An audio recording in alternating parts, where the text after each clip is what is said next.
बहुत ही बढ़िया लग रहा है और लोगों का जो जोश और जुनून, जो उत्साह था 26 तारीख के दिन, वाकई काबिल तारीफ था। मुझे पूरा भरोसा है शिव की, बाड़मेर की, जैसलमेर और बालोतरा की देवतुल्य जनता अपने बेटे, अपने भाई रविंद्र पे विश्वास जरूर जताएगी और 4 तारीख को एक ऐतिहासिक परिणाम आएगा। सरकार सबकी आवाज़ को दबाना चाह रही है, पर मैं आपको बताना चाहूँगा कि ना ऐसे कभी दबे हैं, ना कभी दबेंगे।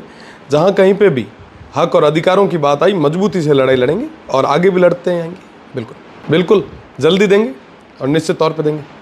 उनकी हार की बौखलाहट है जो कहीं ना कहीं वो बता रही है कि 4 तारीख को एक बदलाव हो रहा है, तो उससे पहले ये तमाम तरीके के आरोप प्रत्यारोप कर रहे हैं, इनका स्वागत है। दीजिए, मैं तो कहना चाहूँगा कि निष्पक्ष होकर आप जांच करवाएं, जो आरोपी होगा उसके खिलाफ सख्त कार्रवाई होनी चाहिए। अमीन खान साहब मेरे परिवार के हैं और हमारे इस क्षेत्र के सबसे वरिष्ठतम और कद्दावर नेता वो हैं।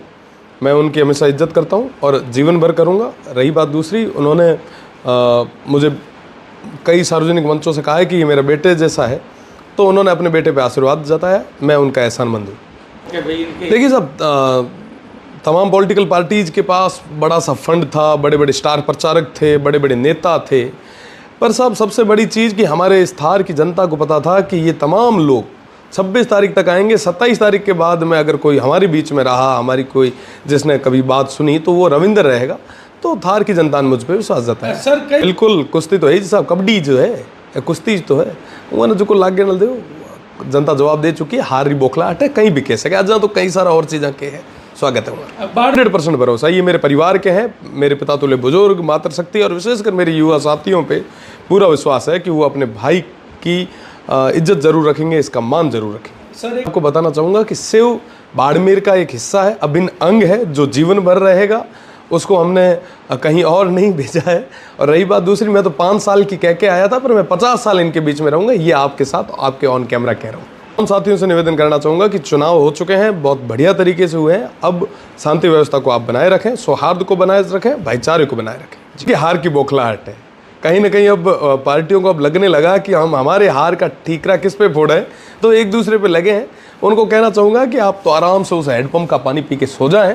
4 तारीख को जनता जवाब देने के लिए तैयार है। रविंद्र सिंह के नाम की गाड़ी है भी, ये एक बार चेक करवा लीजिएगा। मेरे नाम की आज तक कोई कभी गाड़ी नहीं परचेज हुई। हमारे नाम री गाड़ी कोई है तो मिना तो पुगती कराओ, हमारे कने को नहीं आई। उनको कहने दीजिए, उनकी गलती नहीं है, वो थोड़ी उनकी समस्या दूसरी है। वो उनकी गलती नहीं है, वो काफ़ी लंबे समय से डिप्रेशन से निकल रहे हैं। उनको लगा कि मैं सबको निपटा के मैं अकेला रह जाऊंगा, पर अब जब वो देखते हैं कि साहब नए लोग आगे आ रहे हैं, तो बौखलाहट है, जाहिर सी बात है। बड़े नेता, अब उम्र भी हो गई उनकी, बौखलाहट होनी लाजमी। करने का शौक है, अभी नई नई उड़दंग वाली नेतागिरी इन्होंने सीखी है, तो वो करने का प्रयास कर रहे हैं, पर हुआ नहीं कुछ भी। आश्वस्त हूँ, मैंने देखे तान लागतो उसे ऑलवेज लाटा रहा।